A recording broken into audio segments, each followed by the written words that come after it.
பிதாவாகிய தேவனுக்கு ஏகசுதனாய் இருந்தவர். அவரை மரணத்தினாலே அவர் பூரணமாக்கி திரும்ப அவரை ஜனிப்பித்த போது அவர் ஏகசுதன் என்று சொல்லப்படாமல் முதற்பேரானவர் என்று சொல்லப்படுகிறார். அந்த புத்திர சுவீகாரத்தை கொடுப்பதற்காக இயேசுவையே அவர் என்ன செய்கிறார் என்று சொன்னால், ஏகசுதனாய் இருந்தவரை மனுக்குலத்துக்கு அனுப்பி அவரை சிலுவையிலே மரணத்துக்குள்ளாய் தீர்த்து அவரை உயிரோடு எழுப்பின போது அவரை ஜனிப்பித்து, அதாவது பிறப்பண்ணுகிறார். பிறப்பண்ணி அவருக்கு கொடுக்கிற நாமம் முதற்பேரானவர். ஏனென்றால் அந்த முதற்பேரானவருக்கு பிறகு 2ஆம் பேரு, 3ஆம் பேரு, 4ஆம் பேரு என்று நீங்கள் நானும் தேவனுடைய சமூகத்திலே அவரை பிதாவென்று சொல்லி வாயினால் அறிக்கையிட உங்களுக்கு எனக்கு ஒரு உரிமையை தேவன் கொடுக்கிறார். அல்லேலூயா. பெரிதான அந்த கிருபைங்க.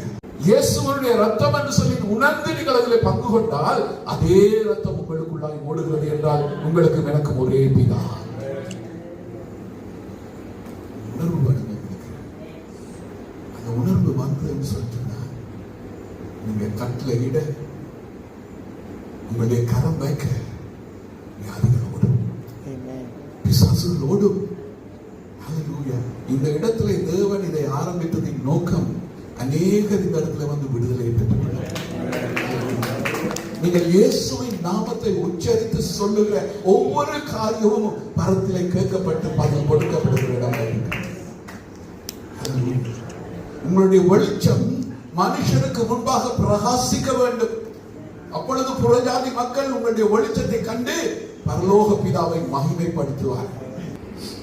பெரிய பயம் எல்லாருக்கும் என்ன? மரண பயம். தேவன் என்ன செய்கிறார்? மரணத்தை உத்தரித்தது நிமித்தம் மரண பயத்தினாலே அடிமைகளாக இருக்கிற அத்தனை பேரையும் விடுவிக்கும் வரைக்கும் அப்படியான எத்தனை பேருக்கு சாவுக்கு பயமா இருக்கு? பயம் வரும் எப்போது தெரியுமா? எங்களுடைய டெஸ்டினி, அதாவது எங்களுடைய முடிவு தெரியாது இருந்தா. எங்களுக்கு முடிவு தெரியும் எங்கே? தேவனுடைய பிரசன்னத்தில். அந்த முடிவு தெரிந்தால் நாங்கள் மரணத்துக்கு அஞ்ச வேண்டிய அவசியமே இல்லை. அந்த மரணம் எங்களை ஒருபோதும் என்ன செய்யாது? அடிமைத்தனத்துக்குள்ளாக வைத்திருக்கார். அல்லேலூயா. குமாரன் விடுதலையாக்கினால் மையாகவே விடுதலையாக. பாவி ஒரு நாளும் பரலோகம் போக முடியாது. போக முடியுமா? முடியாது. இயேசு மரித்தார் என்று சொல்லிட்டு அவன் ஒரு டிக்கெட்டை வாங்கிட்டு பரலோகம் போக முடியுமா?